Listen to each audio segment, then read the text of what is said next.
आज हम सुनेंगे चंद्रयान की कहानी।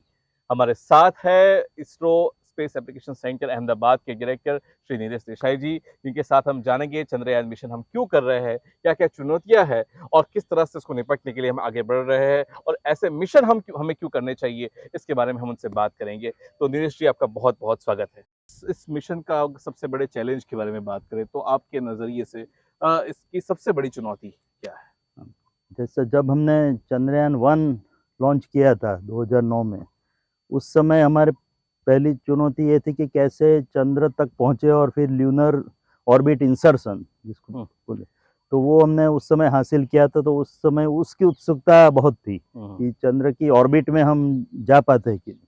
चंद्रयान 2 के टाइम हमको उत्सुकता ये थी कि हम लैंडिंग कैसे करा पाएंगे। ऑफकोर्स हमको सफलता नहीं मिली, बट जैसा कि मैंने बताया 90% तक तो हम सफल हो ही चुके थे। इस बार लैंडिंग करना, सॉफ्ट लैंडिंग करना, वो तो हमारा मुख्य उद्देश्य है ही। तो उसके बारे में हम कोशिश वही कर रहे हैं ये मिशन के द्वारा। तो लैंडिंग करना, सॉफ्ट लैंडिंग करना, वो एक तो मुख्य चुनौती है। बट इसके अलावा इस तरह से हमने जो पिछले 2 हमारे जो मिशन थे उससे जो अनुभव प्राप्त किया, उसको उपयोग करते हुए किस तरह से इस प्रकार अन्य ग्रह पे भी हम को यान भेजने हो, तो चंद्रयान 3 की सफलता के बाद उसके कारण हमारा कॉन्फिडेंस और भी बढ़ेगा। तो ये 3 मुख्य उद्देश्य से हम ये प्रयत्न कर रहे हैं कि एक तो चंद्र की ऑर्बिट में इंसर्शन करना, फिर सॉफ्ट लैंडिंग करना और वहाँ पे उतर के फिर एक्सपेरिमेंट करना।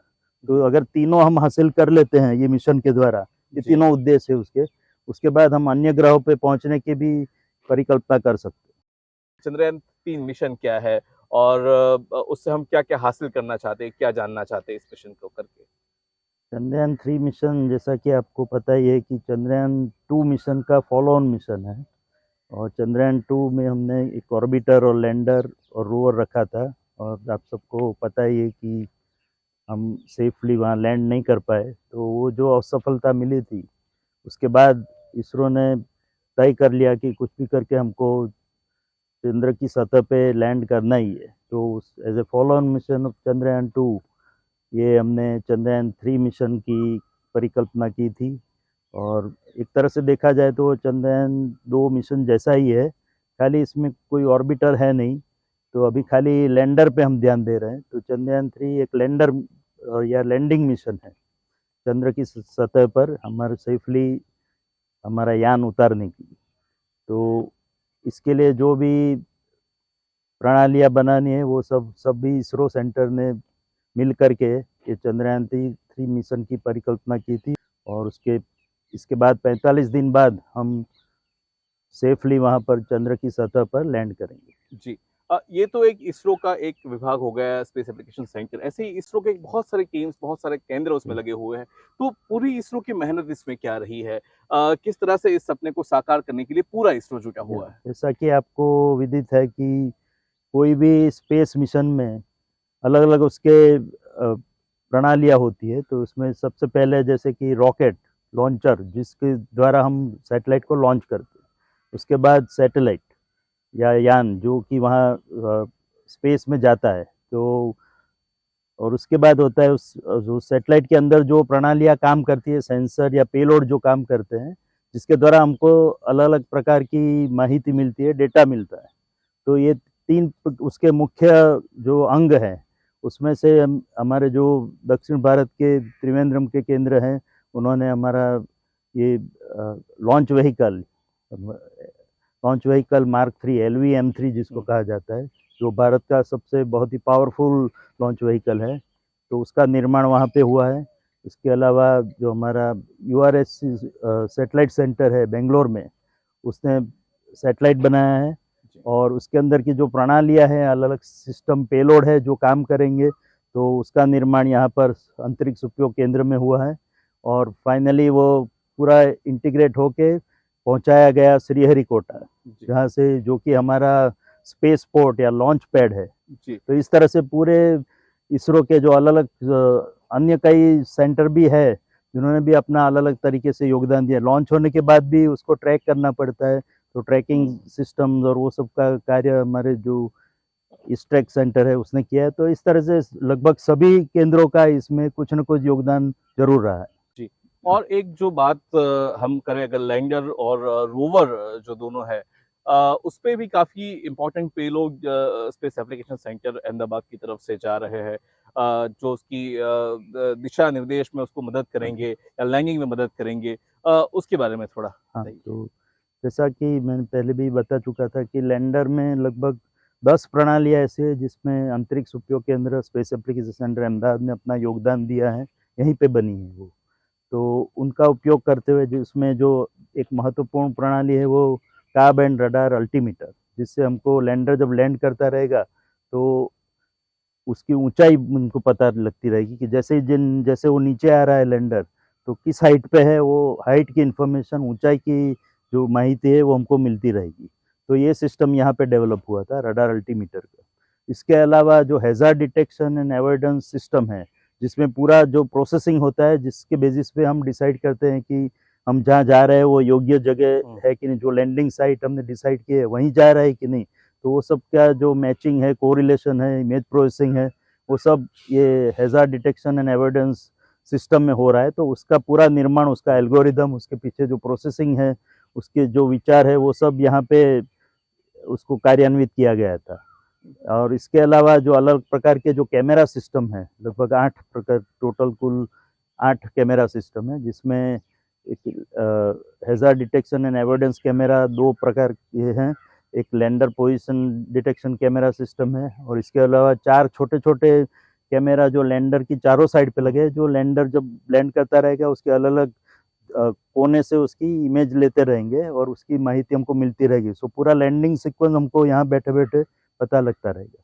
और जब रोवर उतरेगा उसके बाद रोवर की जो इन्फॉर्मेशन है, रोवर जब वहाँ पे मूवमेंट करेगा, घूमेगा जब चंद्र की सतह पर, तो एक कैमरा आगे लगा है, एक उसके पीछे लगा है। तो जो पीछे वाला कैमरा है उसका निर्माण भी यहाँ पर अंतरिक्ष उपयोग केंद्र में हुआ। स्पेस एप्लीकेशन सेंटर एसएससी का क्या योगदान रहा है चंद्रयान 3 प्रोजेक्ट के लिए। रितेश जी, बहुत बहुत स्वागत है और दूरदर्शन से बात करने के लिए आपका बहुत बहुत शुक्रिया। पहले तो ये बताइए कि ये हमारे दर्शकों को सरल भाषा में समझाइए कि ये माइक्रोवेव रिमोट सेंसर्स जो एरिया है या लैब है वो क्या है, वो किस तरह से उन्होंने चंद्रयान 3 के प्रोजेक्ट के लिए काम किया है। किसी भी चीज को हमको बिना छुए उसके बारे में नॉलेज लेना होता है, उसके बारे में सब जानकारी प्रदान करने के लिए सेंसर्स का निर्माण करता है। तो यहाँ पे विभिन्न प्रकार के सेंसरों का निर्माण होता है, जैसे radar altimeter, synthetic aperture radar, सार सिस्टम, स्कैटोमीटर वगैरह वगैरह। तो इसमें जो यहाँ पे चंद्रयान 3 के लिए कंट्रीब्यूशन है जी, बेसिकली यहाँ पे हमने एक ऑन बोर्ड प्रोसेसिंग सिस्टम बनाया है। अच्छा, जिसको डिजिटल प्रोसेसिंग यूनिट बोलते हैं, डीपीयू जिसको आप बोलते हैं। जी जी। तो ये यहाँ पे सेट में जो MRSA में जो भी सेंसर बना है, जैसे कार्ब एंड रडार अल्टीमीटर, और हमारा एक सेडा करके एक एरिया है, वहां पे उन्होंने 2 कैमरा सिस्टम बनाए। एक का नाम है lander position detection camera, that is the LPDC ji, और दूसरा है LSDAC, lander hazard detection and avoidance camera ji, LSDAC। तो तीनों सेंसर्स का जो डेटा है वो एक कॉमन प्रोसेसिंग सिस्टम को आता है। अच्छा, और तीनों का प्रोसेसिंग करके वो आउटपुट देता है। तो यहाँ पे 100 बाई 30 किलोमीटर पे 30 किलोमीटर पे आकर के चंद्रयान का लैंडर क्राफ्ट अलग हो जाएगा उसके PM प्रोपल्शन मॉड्यूल से। तो ये जो लैंडर मॉड्यूल है ये वहां से उतरेगा और रफ ब्रेकिंग फेज में 690 सेकंड तक यात्रा करेगा और 7.5 किलोमीटर तक पहुंचेगा, जहां पे इसकी गति 358 मीटर पर सेकंड के आसपास होगी। और वहां पे उसके बाद वो एटीट्यूड होल्ड फेज में चला जाएगा, जहां पे उसका एटीट्यूड एक कांस्टेंट रखा जाएगा, जिससे कि जो अगर आपको कोई चीज देखना है तो आपको जैसे अल्टीमीटर करना है, तो आप अगर सीधे उसमें सिग्नल को भेजेंगे तो उसका जो रिटर्न आएगा तो उसको नादिर बोलते हैं। ऊर्ध्व जो उसमें ऊंचाई होती है उसको प्राप्त करने के लिए सिग्नल भेज करके हम उसका ऊंचाई प्राप्त करते हैं। बिल्कुल। तो लैंडर क्राफ्ट कहाँ पे पहुंचा वो पता करेंगे। अच्छा, ठीक। और वो इस मुकाम पे 10 सेकंड तक रहेगा और इसमें वो LPDC का इमेज भी लेगा। अच्छा, तो जो DPU है उसमें PLC सिस्टम है, पेलोड कंट्रोलर, वो उसके लिए सब जो भी NGC से कमांड आएगा उसको लेकर के फिर उसके बेसिस पे अल्टीमीटर और HDS सेंसर का काम करेगा। बराबर। तो जैसे उसको पता चलेगा कि मैं इस ऑल्टीट्यूड पे आ गया हूँ, फिर LPDC का कमांड NGC से आएगा, नेविगेशन गाइडेंस कंट्रोल। बिल्कुल। और उसके बेसिस पे LPDC का इमेज लिया जाएगा और उसके बेसिस पे बताया जाएगा कि जो लैंडर क्राफ्ट है उसका पोजीशन कहाँ पे है जी। तो ये सब कुछ करने में उसको 15 सेकंड का टाइम दिया गया है, वो करके उसका वो आउटपुट बताएगा। उधर उतरने के लिए उसको सेटन जो हजार्ड्स है ऑलरेडी जो डिफाइंड है, वो हजार्ड्स को अवॉइड करके उसी प्लेस में उतरना चाहिए, तभी वो लैंडर सेफली उतर पाएगा वो जमीन में। तो उसके लिए जो एल्गोरिथम है, वो एल्गोरिथम को हम लोग hazard detection and avoidance algorithm बोलते हैं। वो लैंडर एक बार जो होवरिंग फेज बोलते हैं कि वो जाके 150 मीटर में लैंडर होवर करेगा प्लेस में। होवर करते हुए उसमें एक कैमरा है, वो कैमरा एक फ़ोटो लेगा वो ज़मीन का। वो फ़ोटो लेने के बाद उसमें से वो पता चलेगा कि वो कहाँ पर है वो जो लैंडर, क्योंकि ऑलरेडी हमारे पास जो रनवे हम लोग कहते हैं जो लैंडर उतरने के लिए 4/2.4 किलोमीटर है, वो लैंडर कहीं भी जा सकता है वो जो रबियन में। ऐसे फ्लाइट जैसे नहीं है कि वो डिफाइंड रनवे पाथ में सीधा वहां पे कुछ ऐसा नहीं मिलेगा, ऐसा नहीं मिलेगा। ये वो 4/2.4 में ये कहीं भी हो सकता है। पहले तो उसको पता करना है कि वो है कहाँ उसमें, वो 4/2.4 किलोमीटर में वो लैंडर कहाँ होवर कर रहा है। वो एक बार वो पता चल जाता है, उसके पास ऑलरेडी हमारे पास जो हजार्ड मैप कहते हैं, कहाँ पत्थर है, कहाँ क्रेटर है, कहाँ उतर सकता है, कहाँ नहीं उतर सकता है, ये नॉलेज ऑलरेडी है। ये इंटेलिजेंस हमने लैंडर में रखा है। इट इज मोर लाइक हमारा जो आर्टिफिशियल इंटेलिजेंस कहते हैं, ऐसे एक जो इंटेलिजेंस है उसमें बिल्ड किया हुआ है। तो ये जो हजरिया जो एल्गोरिथम है, वो इंटेलिजेंस को यूज करके वो पता करता है। तो वो एक बार पता चलता है, फिर वो लैंडर को बताता है कि अभी जो करंटली जो होवर पोजीशन है उधर से कितनी दूर पे जाके हवन में उतरना है वो। ये वाला जो इंटेलिजेंस है, ये हजरिया एल्गोरिथम जो हजार्ड डिटेक्शन एंड अवॉइडेंस है, ये लैंडर को फीडबैक देता है। वो फीडबैक लैंडर लेके फिर आप डिसीजन लेके फिर उतर जाता है। तो ये उसका जो मेजर काम है। तो जो कहाँ गड्ढा है, कहाँ पे ऊपर पत्थर होंगे, ये सब एक आप बता रहे हैं कि भी ऐसी समझ आपने डाल दी। तो ये समझ आपने कैसे डाली? मतलब बहुत सारे तस्वीरें लेके जैसे आपने डाल दी, तो वो डिसीजन अब कैसे ले पाएगा? मतलब बॉस के पास टाइम कितना होगा? कम समय में इतना सारा लेना है, गलत हो गया तो, और ये भी हो सकता है उसकी गिनती कहीं ऊपर नीचे हो जाए, तो वो गिनती ठीक रहे, उसका एल्गोरिदम ठीक रहे। तो वो किस तरह से आपने इंश्योर किया? ऑलरेडी हमारे पास जो चंद्रयान 2 ऑर्बिटर है, उसमें एक कैमरा है, ऑर्बिटर हाई रेजोल्यूशन कैमरा। जो ऑर्बिटर हाई रेजोल्यूशन कैमरा है, वो हमारा कहाँ जो लैंडिंग साइट है उसका 25 सेंटीमीटर का इमेज देता है, वो जो प्लेस का। वो इमेजेस को यूज करके हम लोग पता करते हैं कि कहाँ हजार्ड हो सकता है, कहाँ नहीं हो सकता है। ये पूरा हमने मैप कर दिया। ये हमारा प्री बिल्ड इंफॉर्मेशन है, ऑलरेडी हमारे पास ये नॉलेज ऑलरेडी अवेलेबल है। हमको क्या करना है कि जो उतरते हुए हमारे पास जो ऑलरेडी प्रीवियस नॉलेज है वो भी यूज करना है, अभी करंटली क्या नॉलेज है वो भी यूज करना है। ये दोनों को मिक्स करके पता करना है कि कहाँ उतरना है वो। तो ये पूरा जो इंफॉर्मेशन है, हमने जो ऑलरेडी चंद्रयान 2 ऑर्बिटर में जो कैमरा भेजा, वो कैमरा के हेल्प से हमने जो मैप बिल्ड किया, उसको यूज करके हम जो चंद्रयान 3 में वो मैप ऑन बोर्ड अवेलेबल है। तो ये जो एल्गोरिथम है वो मैप को यूज करता है, वो यूज करने के बाद वो डिसाइड करता है कि कहाँ इसको लैंड करना है सेफली। आप कुछ एक तस्वीर दिखा रहे थे जिसमें आपने दिखाया था किस तरह से वहां पे गड्ढे है या कठिनाइयाँ क्या है और कहाँ कहाँ उतर सकते हैं। कुछ हरे रंग की जो तस्वीर आप दिखा रहे थे, ये हमारे OHRC कैमरा द्वारा ली गई फोटोग्राफ है जी। इसको हम ऑर्थो इमेज बोलते हैं, मतलब इसको सभी तरह से करेक्ट कर दिया गया है इमेज को। It is like a map, map की तरह का एक इमेज है। ये जो रेड में मार्क्स है यहाँ, ये सारे हजार्ड हैं हमारे लैंडर के लिए।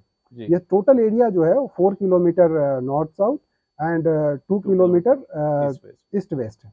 तो अभी इस एरिया में आप देखते हैं ये रेड वाले जितने हैं सब हमको अवॉइड करना है, और ग्रीन वाले जो हैं वो सब हमारे उतर सकते हैं जी। तो अगर आप यहाँ ये फिगर में देखें तो एक क्रेटर जो है ये 4.5 मीटर का, जिसका डायमीटर 0.75 मीटर है, ये हमको नून है जी। कोई भी क्रेटर जो 1 मीटर के आसपास का है, सारे क्रेटर्स हम जानते हैं, और डेप्थ अगर 28 सेंटीमीटर से कम है तो वो भी हमको पता है जी।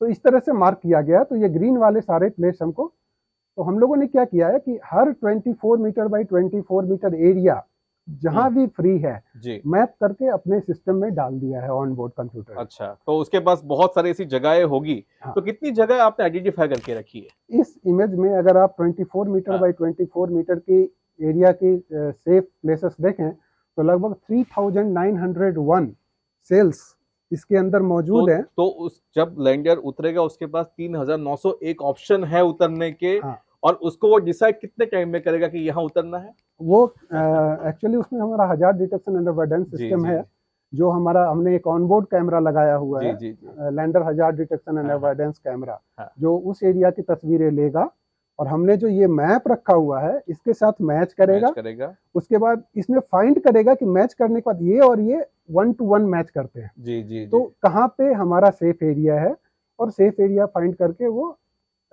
उतर जाएगा। जी, आपका कॉन्फिडेंस लेवल जो इसरो का है और देशवासियों का भी कॉन्फिडेंस लेवल इस वक्त बहुत ही हाई है।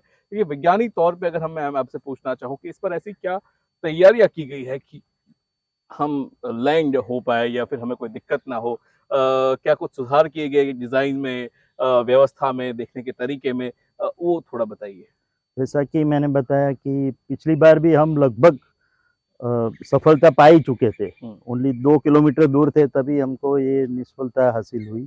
तो उसका जैसे कि मैंने बताया कि अलग-अलग समितियों, कमिटियों द्वारा उसका विश्लेषण किया गया। अलग-अलग एक्सपर्ट को हमने रोप इन किया, जी इसरो के और बाहर के भी, और उनसे सलाह लेके फिर पूरी तरह से विश्लेषण करके जहाँ-जहाँ हमको थोड़ी बहुत भी त्रुटियाँ दिखी और थोड़ा बहुत भी जहाँ पे हम और भी सुधार कर सकते थे, वो करते हुए जैसा कि मैंने बताया कि लगभग 21 प्रणालियों में हमने कुछ न कुछ परिवर्तन किए हैं और उस कारण भी हमारा कॉन्फिडेंस अभी बढ़ा है। इसके अलावा जो हमने पिछले समय के जो इम्पोर्टेंट ऑब्जर्वेशंस थे, जो डेटा हमारे पास मिला था, उसका भी एनालिसिस करते हुए हमको जो ठीक लगा वो सब परिवर्तन किए हैं और उस कारण हमारी जो कॉन्फिडेंस है इस बार, जो विश्वास है हमको कि हम सेफली इस बार लैंड कर पाएँगे। कि हम इस बार जो है पूरा लाइव एक वीडियो टेलीमेट्री उसको हम देख पाएंगे। पिछली बार हम देख रहे थे जैसे एक बड़ी सी स्क्रीन पे इसका एनिमेशन उसके पाथ पे पूरा जा रहा था। तो क्या इस बार जो लाइव विजुअल्स है उस तरह के लाइव विजुअल्स भी हम देख पाएंगे?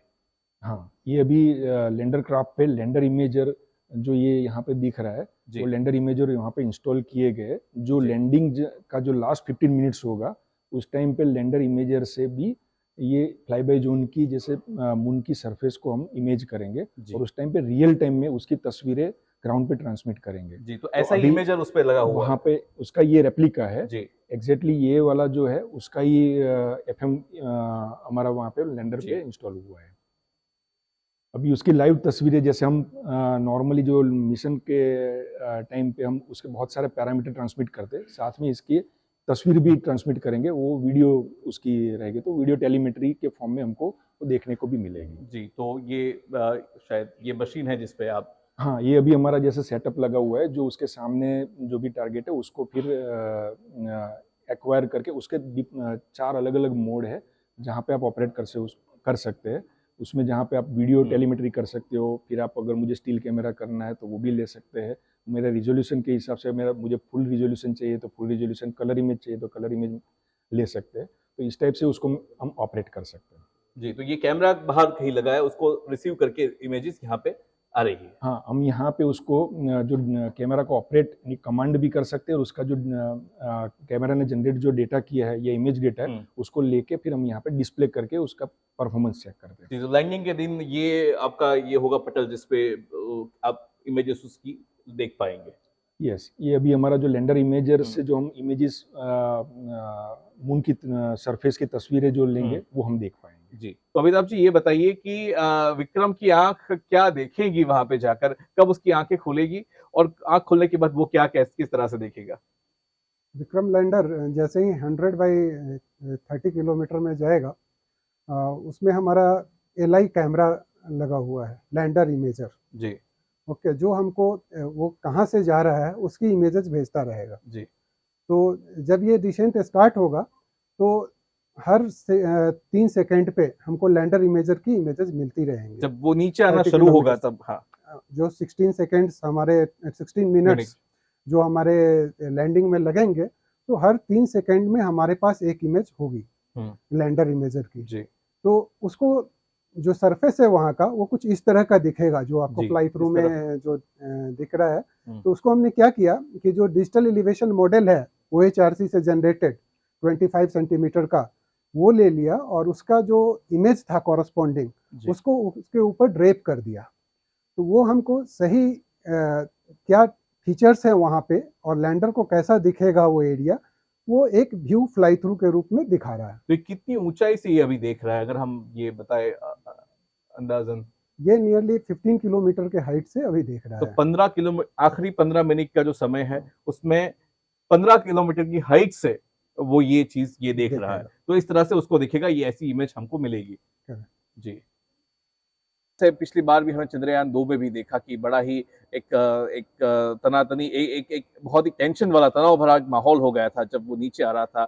जो लास्ट 15 मिनट्स ऑफ टेरर कहा जाता है, उस आतंक का सामना करने के लिए इसरो ने बहुत सारी तैयारियां की है। एक तो जब नीचे जाएगा उसको पता होना चाहिए कि मैं कितना दूर हूँ जमीन से, उस सतह से कितना दूर हूँ, तो उसके लिए आपका जो कारा है उसकी बड़ी तारीफ की गई। लेकिन सबसे पहले ये बताइए कि ये कारा है क्या और क्या कमाल दिखाएगा लैंडिंग के दौरान? कारा एक्चुअली इसको अल्टीमीटर बोलते हैं, का बैंड रेडार अल्टीमीटर। रेडार मतलब कि माइक्रोवेव्स यूज करके हम मेजर करते हैं कि हमारा डिस्टेंस सरफेस से कितना ऊपर है या कोई भी टारगेट से हम कितने दूर पे हैं, इसको रेंजिंग कहा जाता है। और ये अल्टीमीटर, क्योंकि हम लोग हाइट को मेजर कर रहे हैं, इसको अल्टीमीटर करते हैं, ये अल्टीट्यूड बोलते हैं। ये का बैंड में काम करता है, 35.6 गीगाहर्ट्ज का फ्रीक्वेंसी का, तो ये ट्रांसमिशन करता है, इसलिए का बैंड इसका नाम दिया गया है। एक कंटिन्यूस वेव रेडार है जो 2 एंटीना यूज करके एक से ट्रांसमिट और एक रिसीव करता है, और दोनों का ट्रांसमिशन और रिसीव का जो टाइम होता है वो दोनों के बेस, वो उसके हिसाब से वो डिले को जो टाइम कंप्यूट करता है उसके बेसिस पे वो डिस्टेंस को एस्टिमेट करके बताता है कि कितना दूर पे अभी लैंडर है। आप जानते होंगे कि कोई भी चीज़ हम उतारते हैं तो उसकी एक लिमिट होती है। हमारे जो 4 लेग्स हैं हमारे लैंडर के, तो वो लगभग फ्लैट सरफेस पे, समतल जगह पे वो उतरनी चाहिए। तो उसके लिए एक क्राइटेरिया रखा गया कि ढलान जो है वो 12 डिग्री से ज़्यादा नहीं होना चाहिए जी। 12 डिग्री से ज़्यादा है तो चूंकि उसके 12 डिग्री मतलब ये 0 डिग्री है, या 0 डिग्री मतलब फ्लैट है, 12 डिग्री मतलब ये हल्की इधर टिल्ट है, और दोनों तरह की टिल्ट नीचे और ऊपर भी हो सकता है, कन्वेक्स और कॉन्केव दोनों तरह की टिल्ट हो सकती है। तो दोनों में से अप टू 12 डिग्री तक ही परमिशेबल है। तो हम लोगों को जो एलिवेशन मॉडल या जो हाइट मिली थी OHRC से जो हम लोग डिराइव किए, उससे हम लोगों ने हर हाइट पॉइंट के आसपास कैसी ढलान है ये कंप्यूट किया मेथड से, मैथमेटिकल मेथड से। तो उसको कंप्यूट करने के बाद हम लोगों ने 10 डिग्री तक ढलान को परमिसिबल रखा। 12 डिग्री तक हमारा लैंडर ढलान सह सकता है, लेकिन हमने 10 डिग्री ही कंप्यूटेशन में रखा है, और 10 ये मार्जिन्स रखा जाता है कोई भी स्पेस मिशन में, सो मार्जिन्स भी हमने रखा है। और 10 डिग्री के ढलान पे अगर हमारा लैंडर उतरता है तो ये सेफली उतर पाएगा, soft and safe land possible होगा। तीसरी चीज़ है अर्थ से कम्युनिकेशन। जब आपको पता है कि लैंडर हमारा जो कम्युनिकेट करेगा अर्थ के साथ, वो डीप स्पेस नेटवर्क के थ्रू करता है। ग्राउंड स्टेशन जो हमारा बेलालू में है, और उसके अलावा वर्ल्ड वाइड कई सारे ग्राउंड स्टेशन हैं जिनकी हम सपोर्ट लेते हैं।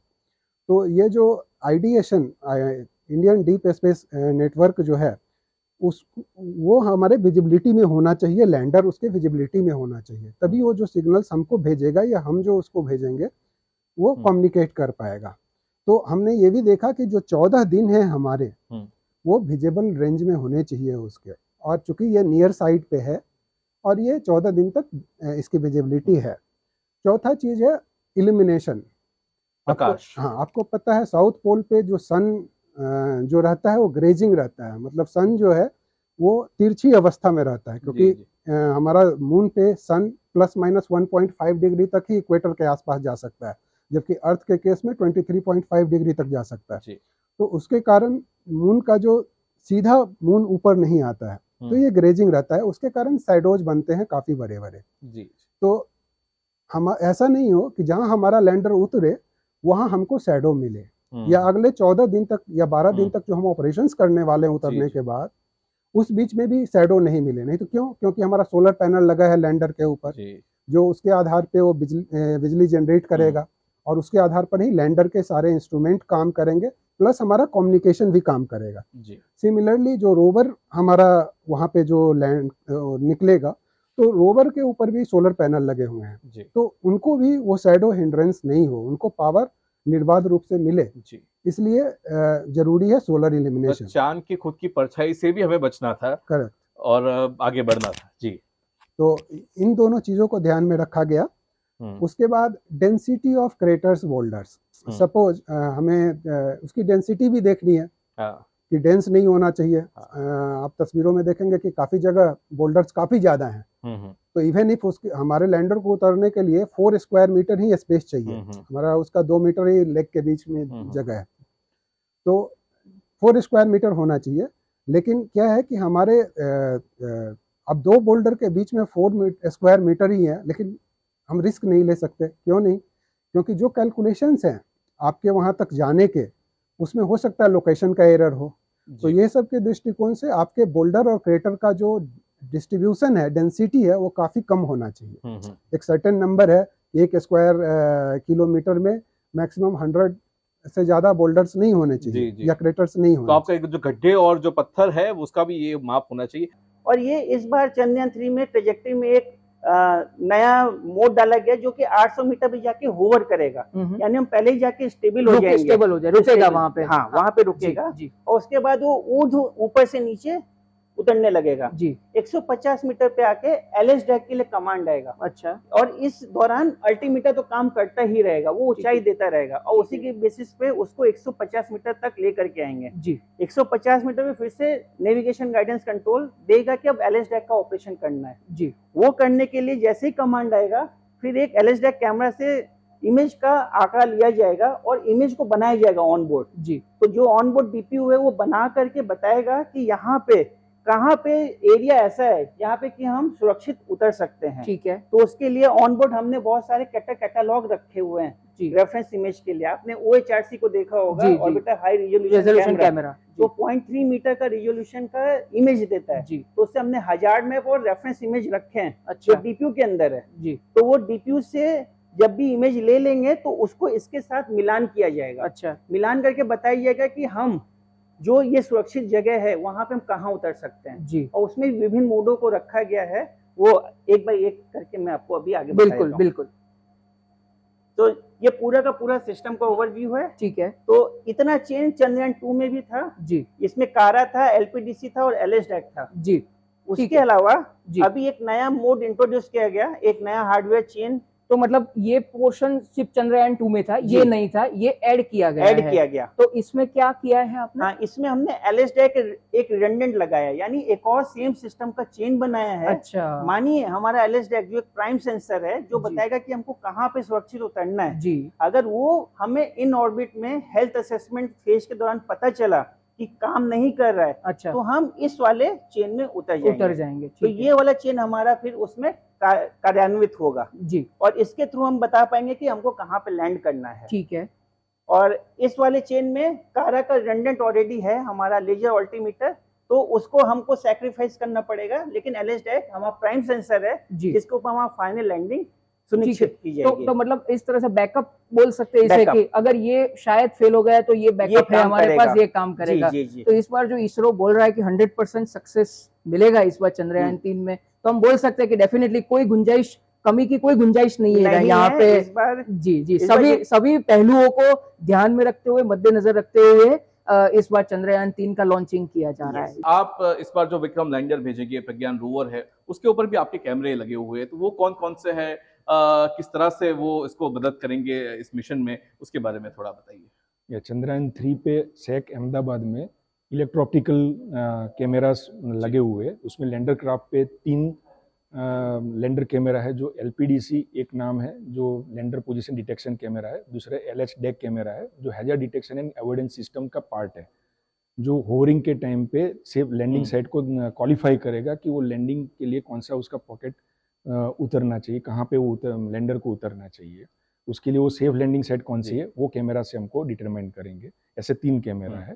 दूसरे 4 कैमरा लैंडर क्राफ्ट पे रखे, वो लैंडर इमेजर है जो लैंडिंग के वक्त ये fly by zone plus landing के बाद जब रोवर मूवमेंट करेंगे तो उसकी तस्वीरें लेगा। तो ऐसे 4 कैमरे अलग अलग दिशा पे लगे हुए जो आपको पैनोरामिक और अलग अलग लोकेशन आप देख पाओगे जी। दूसरा एक कैमरा जो है रोवर इमेजर, जो रोवर पे लगा है, तो लैंडिंग सेफ लैंडिंग के बाद जब रोवर डिप्लॉय होगा तो उसके बाद फिर रोवर रोम करेगा लैंडर के आसपास, तो उसकी ट्रैक, उसकी जो सरफेस है प्लस लैंडर को, उसको देखेगा।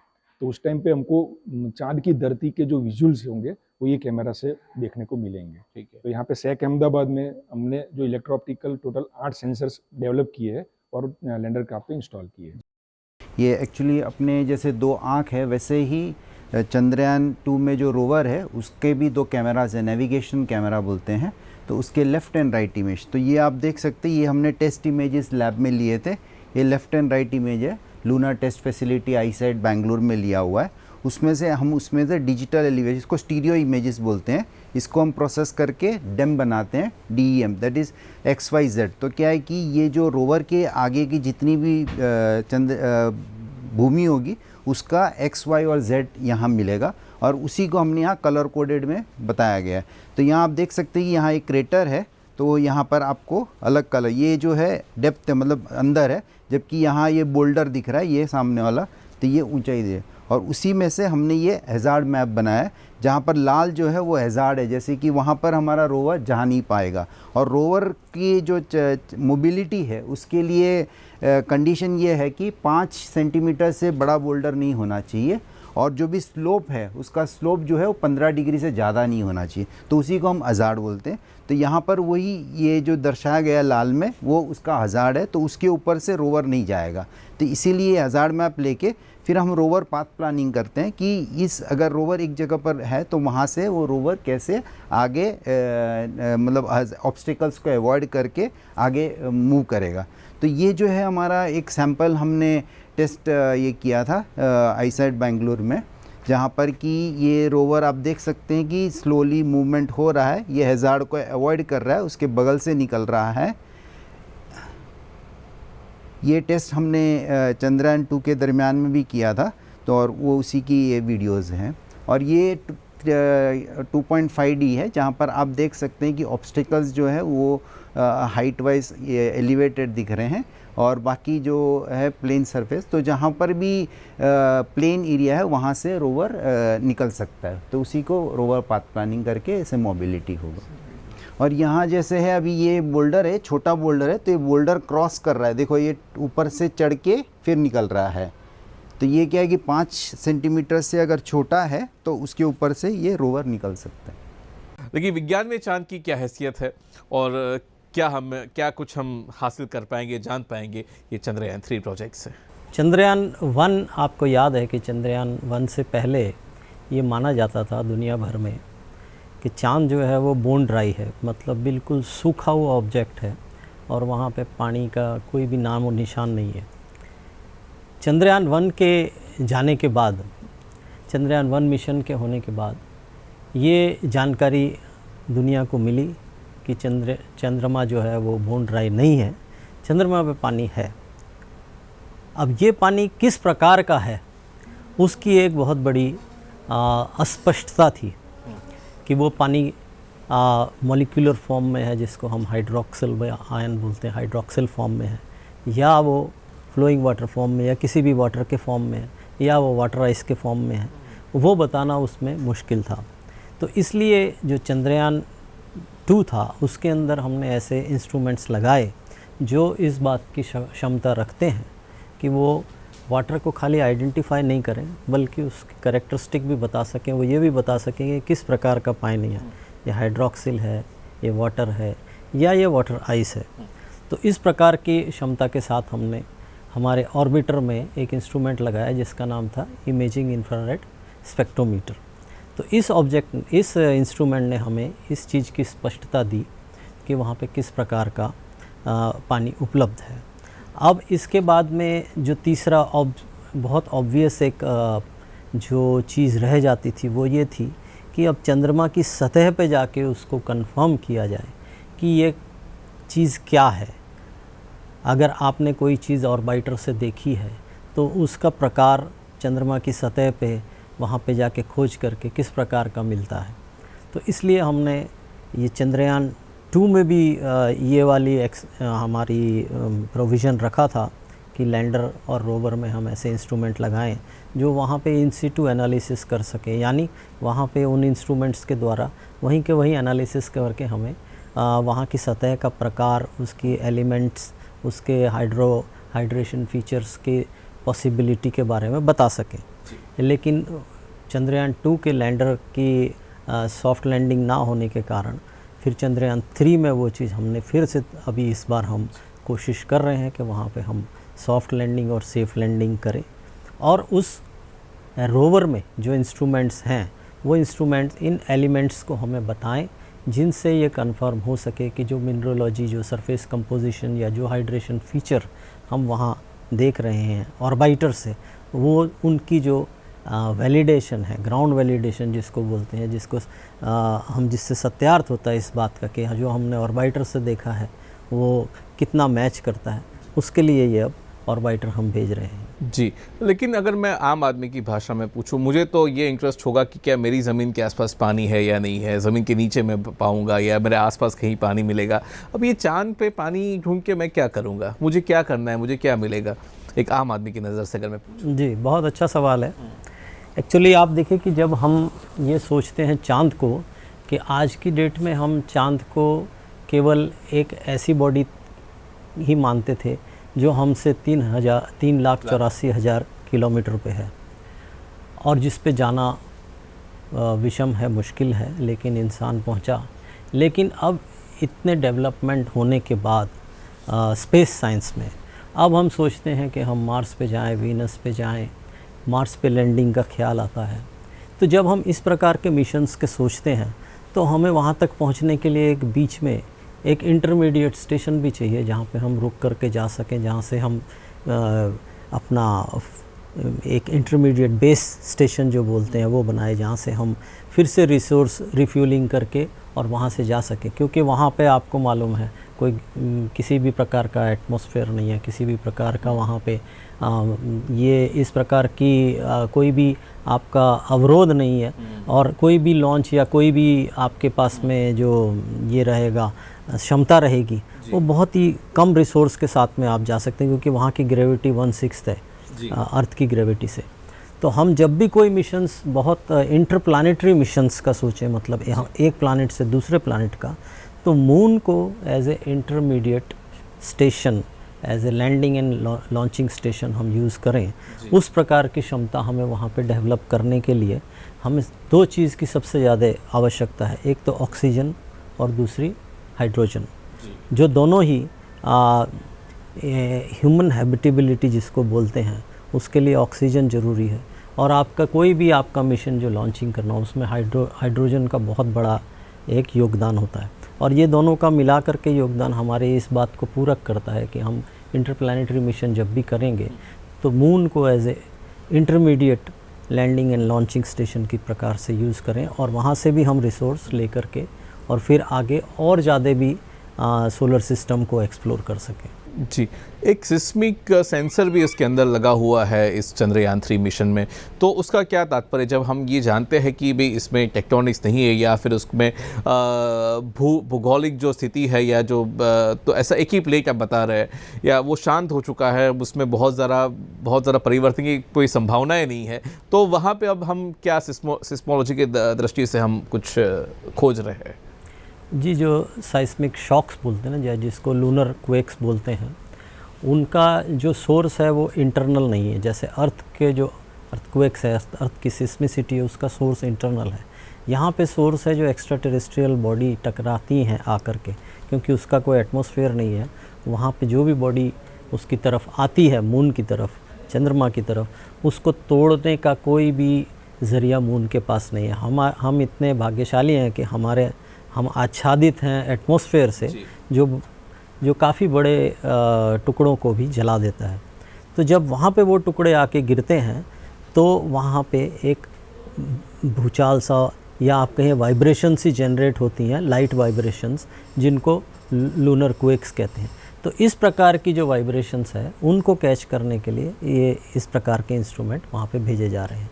लेकिन हो सकता है आगे जा कर के इस प्रकार के इंस्ट्रूमेंट्स भी वहाँ पे लगाए जाएं, जो डिप्लॉय किए जाएं, जिससे हमें ये कोई इस प्रकार का आभास हो या कोई इन्फॉर्मेशन मिले कि शायद वहाँ के कोई इंटरनल एक्टिविटी भी है। लेकिन आज की डेट में जो हम ये लगा रहे हैं उसका उद्देश्य मुख्यतः ये है कि बाहर से ऊपर से जो भी कोई ऑब्जेक्ट आ रहा है और वो कोई हलचल करता है तो उसको पिक करें लोकली। कि विज्ञानियों की जो मेहनत है, आपकी टीम की जो मेहनत है, वो हम चाहेंगे, हम आपको शुभकामनाएं भी देंगे कि चांद पर जाए, फतेह हासिल करे। वो केवल ना फतेह उस विश्वास की हो, लेकिन जनता की जो जन का सामर्थ्य है उसका भी एक फतेह हो, उसकी भी जीत हो। ऐसी शुभकामनाएं आपके साथ दूरदर्शन की तरफ बहुत से। बहुत धन्यवाद। जी, तो ये थे सैक के डायरेक्टर डॉक्टर नरेश देसाई, जिन्होंने बताया कि किस तरीके से यहाँ के विज्ञानी, यहाँ की पूरी टीम जुटी है चंद्रयान 3 के जो सपना है, जो करोड़ों भारतीयों का सपना है, उसको पूरा करने के लिए और चांद की तरफ जो निगाहें टिकी है, जो उम्मीद की निगाहें है, वो निगाहों में जो सपना डाला गया है, उस सपने को परिपूर्ण करने के लिए किस तरह से परिश्रम यहाँ पे किया जा रहा है। पूरे भारतवर्ष में जो इसरो के अलग अलग केंद्र है, इसरो एक संस्था के तौर पे, जनशक्ति के तौर पे वो उभर के आया है। और जो विज्ञान के रास्ते पे, विज्ञान के पथ पे हम भारत जो आगे बढ़ेगा, उसका खाका खींचा जा रहा है।